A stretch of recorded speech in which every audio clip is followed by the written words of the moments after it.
नमस्कार दोस्तों, मैं राहुल उपाध्याय आपका अपने YouTube चैनल पे स्वागत करता हूं। आज का हिंदी का हमारा टॉपिक है और चैप्टर है वाक्य। ठीक है, तो आज हम इसको स्टार्ट करेंगे। वाक्य का मतलब क्या होता है? देखो, वाक्य किससे मिलके बनते हैं बताओ? पूरा वाक्य किससे मिलके बनता है? वाक्य जो बनता है ना, वो किससे मिलके बनता है? शब्दों से, है ना। एक पूरा वाक्य है और अर्थपूर्ण वाक्य बनाया जाता है शब्दों को मिलाकर। अब यहां पर जो है, अगर मैं इसकी परिभाषा की बात करूं, परिभाषा तो एक परिभाषा क्या होगी? लिखो, सार्थक शब्दों का व्यवस्थित समूह। सार्थक शब्दों का व्यवस्थित समूह वाक्य कहलाता है। वाक्य कहलाता है। सार्थक शब्दों का व्यवस्थित समूह वाक्य कहलाता है। देखो भाई, सार्थक का मतलब क्या होता है? सार्थक का मतलब ऐसा होता है, ऐसे शब्द जिनका कोई, उसे तो कहेंगे सार्थक, जिसका कोई अर्थ हो, सार्थक शब्द कहलाता है। ठीक है, और व्यवस्थित समूह होना चाहिए। जैसे वर्णमाला किसे कहते हैं? वर्णों के व्यवस्थित समूह को, है ना। अगर कै खे गे गे हम बोलते हैं तो उसी सीक्वेंस में होना चाहिए। व्यवस्थित समूह तो वही है। ठीक है, अगर हमने बीच में जो है खे की जगह घे लगा दिया या डे लगा दिया तो वो व्यवस्थित समूह नहीं है, फिर वो बिगड़ जाएगा समूह उसका। इसी तरीके से सार्थक शब्दों का व्यवस्थित समूह, तभी तो अर्थ निकलेगा उसका वाक्य का। उसे हम वाक्य कह रहे हैं। ठीक है, उसे हम वाक्य कह रहे हैं। भाई देखो, सार्थक शब्द कैसा होता है? सार्थक का मतलब जो कोई अर्थ हो। जैसे कलम लिख दिया हमने। ठीक है, अब देखो ये किससे मिलके बना है? वर्णों से। ये किससे मिलके बना है? शब्द वर्णों से। और कलम, कलम का एक अपना अर्थ है ना भाई, लिखते हैं हम कलम से। ठीक है ना। और कमल लिख देते तब भी बन जाता ये। लेकिन ऐसा है कि अगर किसी का कोई अर्थ है, वो है सार्थक शब्द। समझ में आ गई बात? चलो, अब लिखेंगे वाक्य के अंग। वाक्य के अंग, ये थी इसकी परिभाषा थोड़ी सी। अब लिखेंगे वाक्य का, वाक्य के अंग। अंग बोल दो या भेद बोल दो, यही है वाक्य के अंग। ये मात्र दो है भाई, एक तो उद्देश्य और दूसरा विधेय। कितने हैं? दो। एक तो है नंबर एक उद्देश्य, उद्देश्य, और दूसरा है विधेय। उद्देश्य और विधेय। कर्ता अर्थात जिसके बारे में बात की जाती है। कर्ता अर्थात जिसके बारे में बात की जाती है। जिसके बारे में बात की जाती है वो उद्देश्य है। ठीक है, और उद्देश्य के बारे में, उद्देश्य के बारे में जो कुछ कहा गया हो, कहा गया हो, विधेय है। वो क्या है? विधेय। मतलब उद्देश्य के बारे में जो कहा है वो क्या है? विधेय है।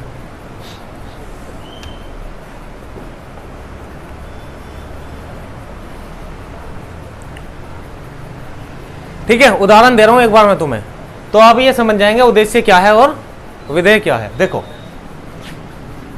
जैसे मैंने यहां उदाहरण दिया, राम दौड़ता है। राम दौड़ता है, पहचानो एक बार, सुनो मेरी बात ध्यान से। ठीक है, नोट बाद में करना। उद्देश्य देखो क्या बताया है? कर्ता। कर्ता कौन होता है बताओ? काम को करने वाला, अर्थात जिसके बारे में बात की जाती है। ठीक है, कर्ता कौन है? काम को करने वाला। कौन काम कर रहा है? राम। तो राम यहां पर क्या हो गया? इसके हिसाब से उद्देश्य। ठीक है, ये क्या हो गया? उद्देश्य। देखो, उद्देश्य के बारे में जो कुछ कहा गया है। अब इसके बारे में तो कहा गया है राम दौड़ता है, तो ये दौड़ता है क्या हो गया? विधेय। है नहीं आसान? कितना आसान है भाई, इतना आसान। इससे ज्यादा आसान कुछ हो सकता है बताओ? राम दौड़ता है, इसमें उद्देश्य और विधेय पहचानना है। कभी कभी तो ये उद्देश्य और विधेय पहचानने के लिए आ जाते हैं वाक्य में, तो आपको ये चीज़ें पता होनी चाहिए। जैसे विशेषण और विशेष्य बताए थे मैंने आपको, ठीक है, जिसके बारे में बात की जाती है बताओ विशेष्य कहते हैं उसको। और विशेषण किसे कहते हैं? जिसकी जो विशेषता है। ठीक है, इसी तरीके से जो काम को करने वाला है वो तो हो गया उद्देश्य है। ठीक है, और क्या काम कर रहा है वो क्या हो गया? विधेय हो गया। बस सिंपल सी बात है इसमें। ठीक है, लिख लो दूसरा, परिश्रम करने वाले व्यक्ति, परिश्रम करने वाले व्यक्ति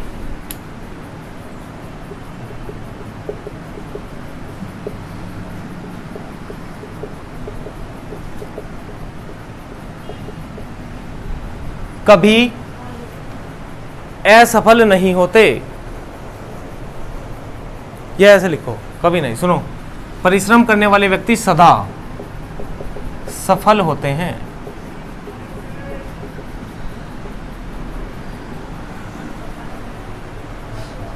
यहां पे ये भी वाक्य काम कर जाता, मेहनत करने वालों की कभी हार नहीं होती। तो यहां पे परिश्रम करने वाले व्यक्ति सदा सफल होते हैं। अब सुनो, यहां पर जो है हमें उद्देश्य पहचानना है और विधेय पहचानना है। बताओ भाई, इसमें तो छोटा वाक्य में तो मैंने बता दिया आपको।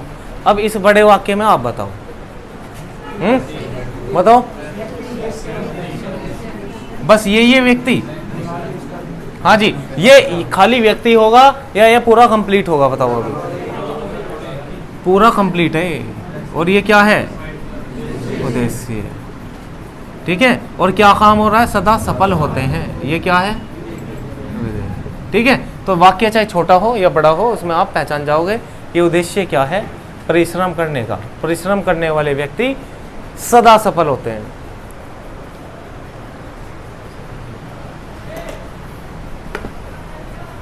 ठीक है, अब लिखेंगे अर्थ के आधार पर वाक्य के भेद। अब पढ़ेंगे हम अर्थ के आधार पर। अभी तो हमने वाक्य के अंग देखे थे कि एक तो इसमें उद्देश्य होता है और एक इसमें विधेय होता है। वाक्य के अब लिखेंगे अर्थ के आधार पर वाक्य के भेद, और वो कितने हैं? 8 हैं। कितने? 8। लिखो, विधानवाचक वाक्य, विधानवाचक वाक्य, विधानवाचक वाक्य। विधानवाचक में नोट करेंगे जिन वाक्यों में क्रिया के करने का बोध हो। जिन वाक्यों में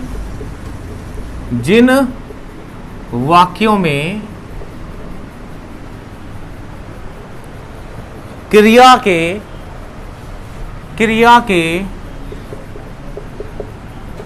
करने का बोध हो। क्रिया के करने का बोध हो क्या कहलाता है? वो विधानवाचक वाक्य कहलाता है। देखो, क्रिया के करने का बोध कैसे होगा भाई? क्रिया आपको बताइए मैंने, क्रिया तो आप सभी जानते हो, ये चैप्टर आपको मैंने पढ़ा रखा है। क्रिया है ना, काम का करना या होना पाया जाए, वहां पे वो क्रिया है जिसमें पीछे ना लगा होता है। करना, उठना, बैठना, सोना, ये सब क्या है? क्रियाएं हैं। ठीक है, तो अब हम इसमें विधानवाचक वाक्य मतलब पहचान कैसे करेंगे कि ये विधानवाचक वाक्य है? तो इसमें किस तरीके के वाक्य आपको मिलेंगे? एग्जाम्पल मैं आपको दे रहा हूं। राम पढ़ रहा है, राम पढ़ रहा है। वर्षा हो रही है, वर्षा हो रही है। अब देखो आप भाई, विधानवाचक वाक्य जिन वाक्यों में क्रिया के करने का बोध हो, काम चल रहा है भाई। यहां पर एक बड़ी सी पहचान रहा भी तो है भाई। राम किस में लगाएंगे? जैसे हम सपोज करो किसी का मकान बन रहा है और हमने पूछ लिया हाँ भाई मकान बन गया, तो इसने कहा काम चल रहा है ना, चल रहा है यानी कि काम जो है हो रहा है, क्रिया के करने का बोध हो, क्रिया हो रही है। तो राम पढ़ रहा है, वर्षा हो रही है, ये क्या कहलाएंगे? विधानवाचक वाक्य कहलाएंगे। क्यों कह रहे हैं हम इनको? क्योंकि जिन वाक्यों में क्रिया के करने का बोध हो, काम हो रहा है यहां पर। ठीक है, बस नेक्स्ट लिखो।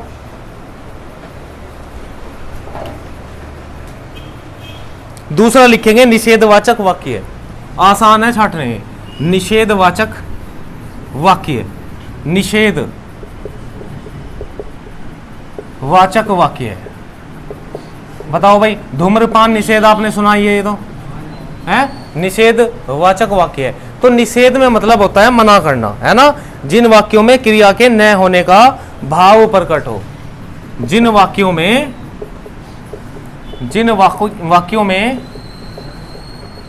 क्रिया के न होने का बोध हो। क्रिया होगी नहीं भाई इसमें, ठीक है। निषेधवाचक में क्रिया नहीं होगी कोई भी। मैंने खाना नहीं खाया, मैंने खाना नहीं खाया, ठीक है। नहीं आया है, क्रिया नहीं हुई है। तुम मत लिखो, मतलब मना करेगा। तुम मत लिखो, निषेध का मतलब मना ही करना होता है। भाई धूम्रपान निषेध लिखा होता है, बीड़ी सिगरेट मत पियो, बिल्कुल सख्त मना है ना। इसी तरीके से निषेधवाचक वाक्य में भी ये चीज देखेंगे हम, नहीं आया है और मत है, ठीक है। काम, तुम मत लिखो, तुम काम मत करो, ठीक है। मैंने खाना नहीं खाया, नहीं होगी इसमें सब। चलो अब लिखेंगे आज्ञावाचक वाक्य नंबर 3।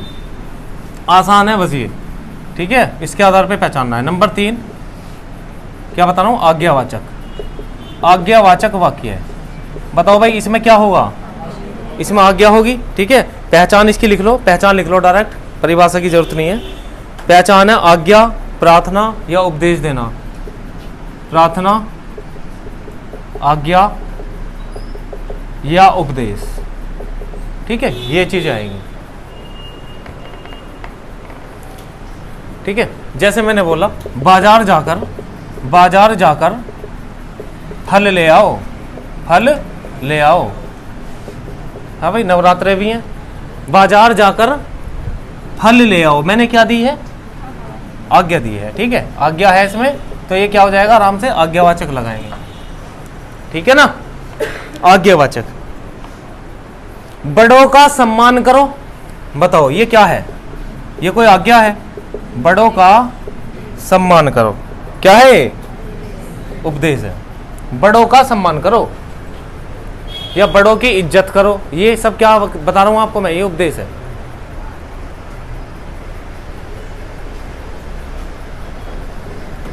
गीता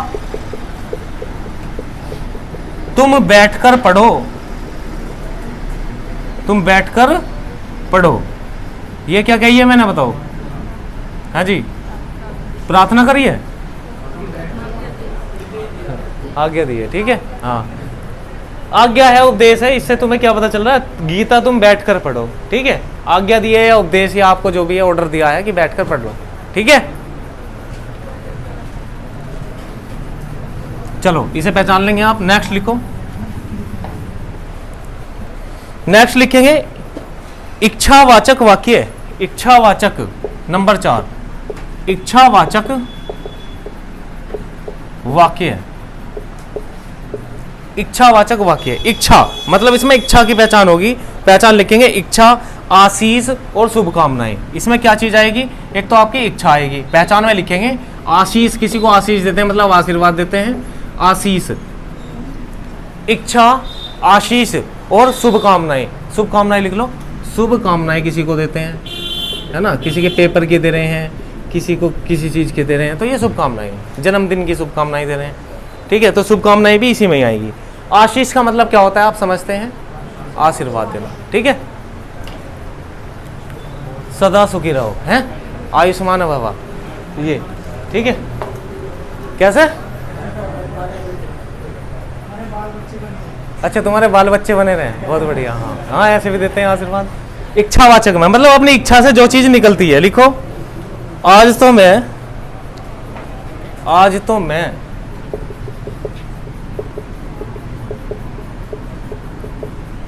केवल फल खाऊंगा।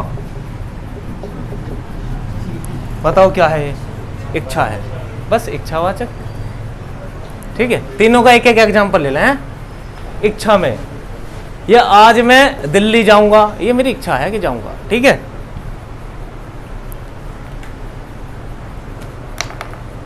भगवान तुम्हें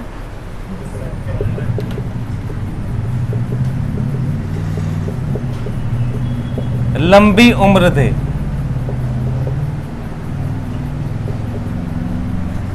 बहुत सी बढ़िया, तुमने देखी भी होगी, आशीर्वाद दे मैं जब दो ना हो पुत्तो फलो।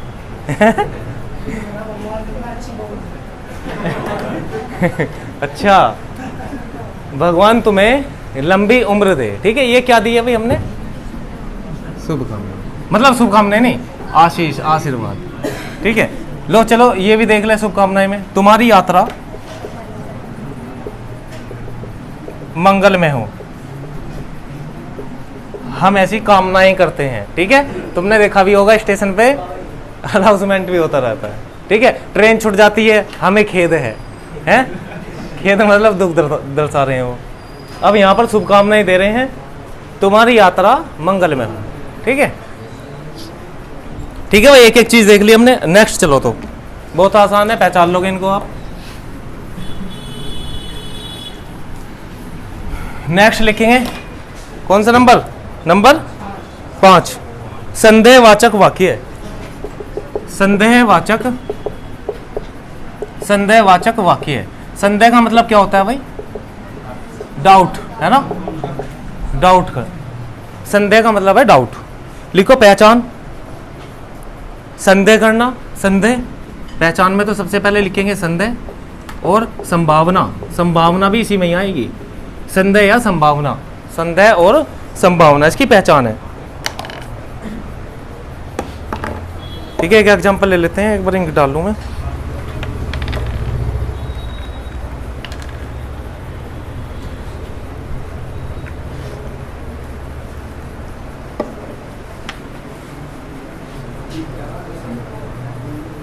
शायद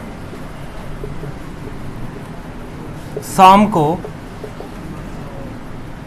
वर्षा हो। शायद शाम को वर्षा हो। बताओ क्या दर्शाया मैंने इसमें? संभावना दर्शाई है ना।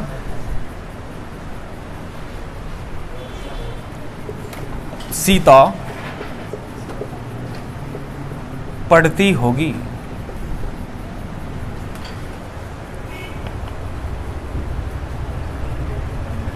सीता पढ़ती होगी, ये संदेह है। ठीक है, मैं सोच रहा हूं इस बात को, सीता पढ़ती होगी। ठीक है, हो सकता है,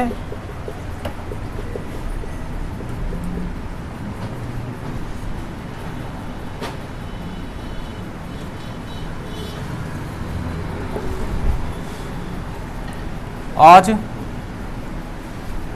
मैच हो सकता है आज मैच हो सकता है, यहाँ पे संभावना दर्शाई है। ठीक है, तो संदेह हो गया जिस बात में, और संभावना होगी वहां पे संदेहवाचक वाक्य होंगे। ठीक है, चलो नेक्स्ट लिखें, नंबर 6। बस इजी है ये, पहचान करनी है इनकी। विस्मयवाचक वाक्य है।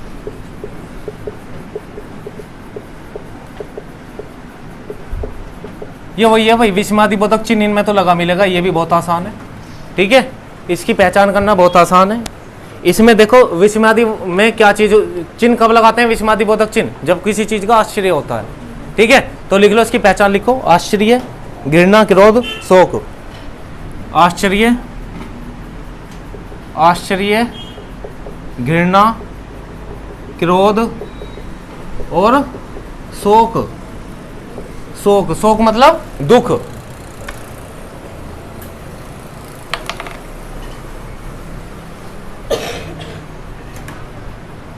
आश्चर्य करना किसी चीज का, घृणा करना, क्रोध करना, शोक मनाना। जैसे शोक मनाते हैं, शोक, हाय उसके माता पिता दोनों ही चल बसे। ये क्या है? दुख दर्शाया हमने, है ना। हाय उसके माता पिता, हाय मतलब एक आश्चर्य की तरह ही हम इसका प्रयोग करते हैं। वाह कितना सुंदर दृश्य है, कितना सुंदर दृश्य है। ठीक है, कहीं घूमने गए तुम और तुम्हारे मुंह से निकल गया एकदम, वाह क्या सुंदर दृश्य है, यह कितना सुंदर दृश्य है।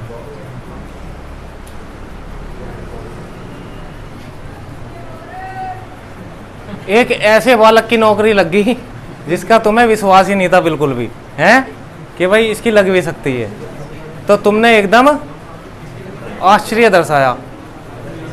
अरे अरे राम की नौकरी लग गई।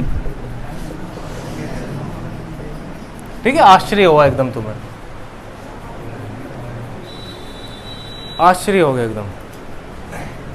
तो पहचान लोगे, घृणा में लगाते हैं, कोई तुमने गंदी चीज देख ली, जैसे बोलते हैं छी थू, है ना, इस तरीके से हम बोलते हैं। तो ऐसे इसमें वाक्य आएंगे और सबसे बड़ी पहचान ये है कि इसमें जो है ये विस्मयादि बोधक चिन्ह लगा मिलेगा। ठीक है, पहचान लोगे इसको। तो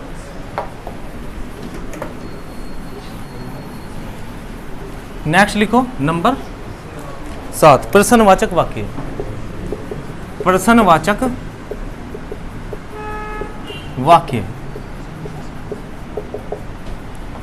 प्रश्नवाचक, इसमें प्रश्न पूछेंगे अपने, सिंपल सी बात है, जिन वाक्यों में किसी प्रकार के प्रश्न पूछे जाते हैं। ठीक है, जिन वाक्यों में प्रश्न पूछे जाते हैं, प्रश्न पूछे जाते हैं, वे प्रश्नवाचक हैं। एक दो उदाहरण लिख लो इसका, है ना। राधा तुम कहां से आ रही हो, राधा तुम कहां से आ रही हो, तुम कहां जा रहे हो, बस। ठीक है, क्वेश्चन पूछ रहे हैं। तुम कल क्यों नहीं आए, तुम कल कहाँ थे, है ना, सब ये क्वेश्चन है। तुम्हारे घर कल कौन आया था, ये सब प्रश्नवाचक में आएंगे। और हाँ, इसमें तो एक गलती हमने और कर दी, बताओ, प्रश्नवाचक चिन्ह तो लगाए नहीं हमने। ठीक है, तो ये विराम चिन्ह अशुद्धि थी अभी, अगर हम इसमें प्रश्नवाचक चिन्ह नहीं लगाते तो। ठीक है भाई, नेक्स्ट लिखेंगे नंबर 8, 8वां नंबर वो लिखो, 8वां नंबर लिखेंगे संकेतवाचक वाक्य। संकेतवाचक वाक्य, संकेतवाचक वाक्य, संकेतवाचक में लिखेंगे जिन वाक्यों में एक क्रिया दूसरी क्रिया पर निर्भर हो। जिन वाक्यों में एक क्रिया दूसरी क्रिया पर निर्भर हो,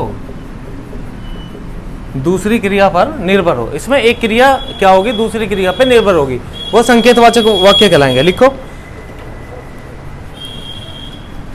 यदि मेहनत करोगे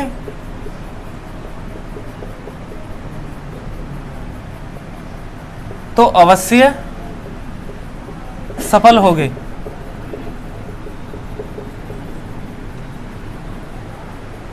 देखो, यदि मेहनत करोगे, पहले मेहनत करोगे तो सफल होगे, एक क्रिया दूसरे क्रिया पे क्या है, आश्रित है, यानी कि जिन वाक्यों में एक क्रिया दूसरी क्रिया पे निर्भर हो या आश्रित हो, बात एक ही है। दूसरा लिख लो, अगर वर्षा होगी, अगर वर्षा होगी तो फसल होगी, तो फसल होगी। ठीक है, तभी खेत में कुछ उगेगा, अगर वर्षा होगी। ठीक है, तो अगर वर्षा होगी तो फसल होगी, संकेत दे रहा है कि अगर ऐसा होगा तो तब होगा ऐसा। समझ रहे हो, तो ये आपका संकेतवाचक वाक्य है। हाँ जी,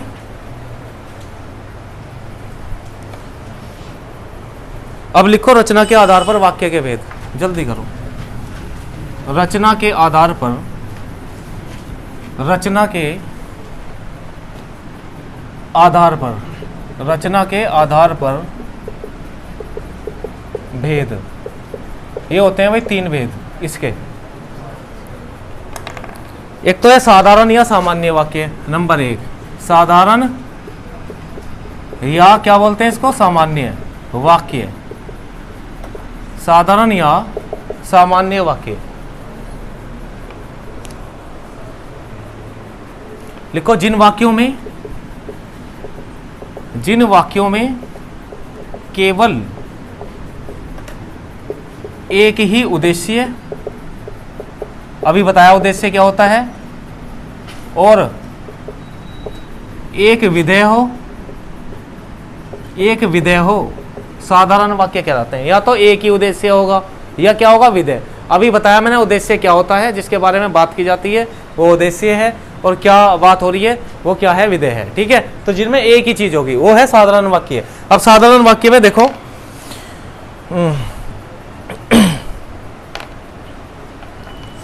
रमेश पढ़ता है,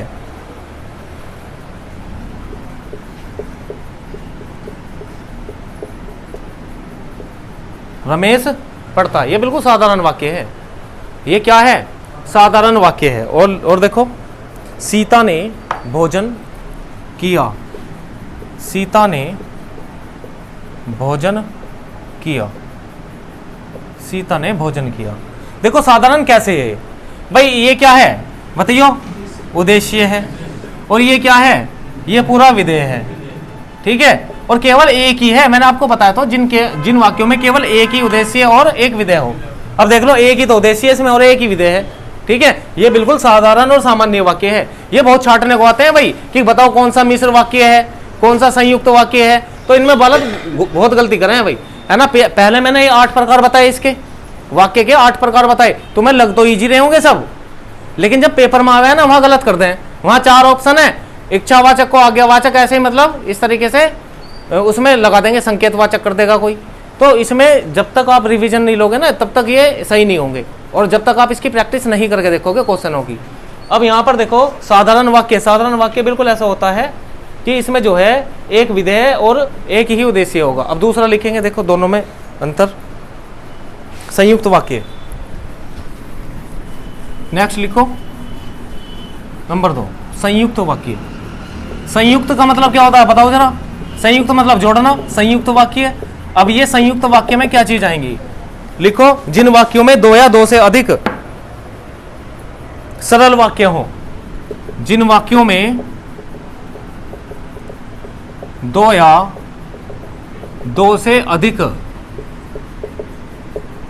सरल वाक्य हो, सरल वाक्य हो।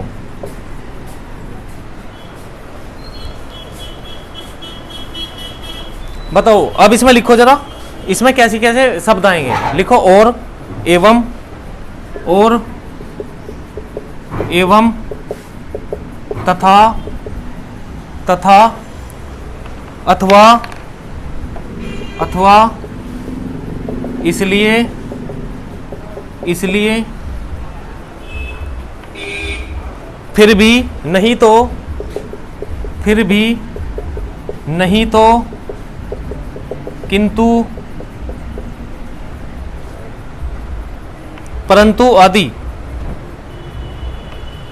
किंतु परंतु आदि। ठीक है, ऐसे शब्द आएंगे जो वाक्यों को जोड़ने का काम करेंगे। लिखो उदाहरण लिखवाता हूं। वह सुबह को गया और शाम को लौट आया। वह सुबह को गया और शाम को लौट आया। देखो 2 सरल वाक्य जुड़े हैं, 2 सरल वाक्य। और सरल वाक्य किसे कहते हैं, जिसमें एक विधेय और एक उद्देश्य हो। देख लो, वह सुबह को गया, एक वाक्य ये हो गया, और शाम को लौट आया। ठीक है, सच बोलो पर झूठ नहीं, सच बोलो पर झूठ नहीं। ठीक है, एक शब्द इसमें पर का भी लगा लेना, क्योंकि पर भी जोड़ने के काम ही आता है।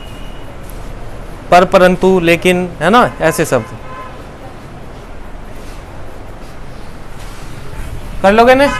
जैसे और भी वाक्य है, उसने बहुत परिश्रम किया किंतु सफलता नहीं मिली। तो ये कैसा वाक्य हो जाएगा? संयुक्त वाक्य। ठीक है भाई, कर लोगे आप इनको, ये शब्द लिखवा दिए। ठीक है, और बाकी नेक्स्ट लिखो। नेक्स्ट लिखेंगे नंबर 3, तीसरा लिखेंगे मिश्र वाक्य। मिश्र वाक्य है, मिश्र वाक्य या मिश्रित वाक्य है, बात एक ही है। मिश्र वाक्य है,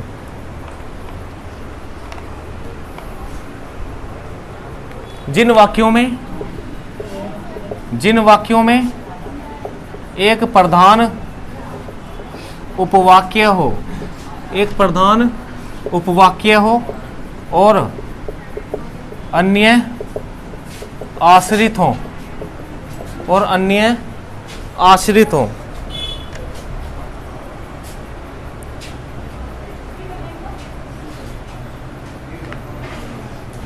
शब्द देख लो उसमें कैसे आएंगे, कि जो, वह, जितना उतना,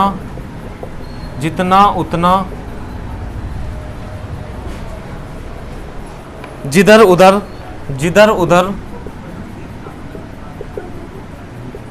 जैसा वैसा,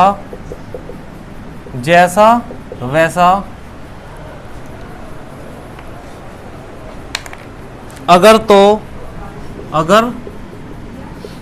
तो, ठीक है, एक के साथ आएंगे। अगर तो, जहां वहां,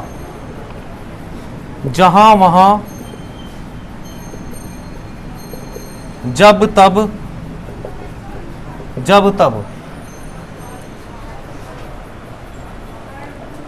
यद्यपि, तथापि, यद्यपि और तथापि, ऐसे शब्द आएंगे।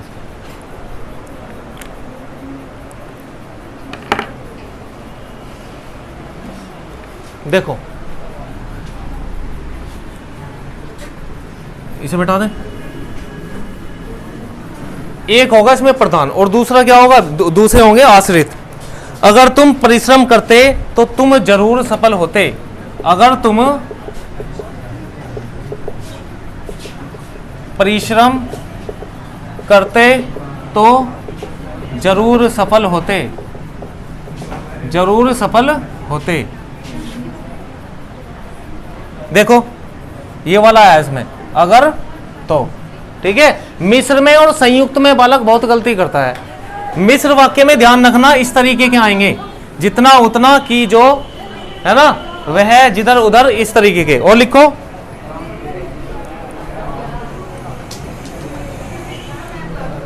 उसने कहा, नहीं इसे छोड़ो, ये लिखो, एग्जाम्पल लिखो।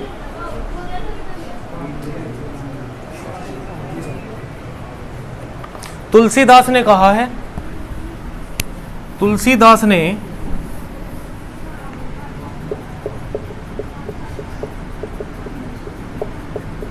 कहा है कि विनाश काल में बुद्धि नष्ट हो जाती है।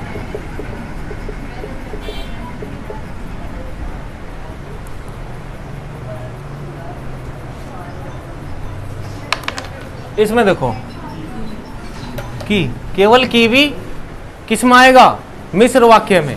तो ये शब्द आपको ध्यान रखने हैं, जितना उतना, जिधर उधर, ये सारे मिश्र वाक्य में। मिश्र में और संयुक्त में गलती होती है, तो इनकी आप जितनी ज़्यादा इनको शब्दों को याद रखोगे, इनकी प्रैक्टिस कर लोगे बना के, ये आप जो है उदाहरण देख लोगे, तो फिर इनसे गलती नहीं होगी। ठीक है, तो ये हमारे वाक्य का चैप्टर पूरा हुआ कंप्लीट।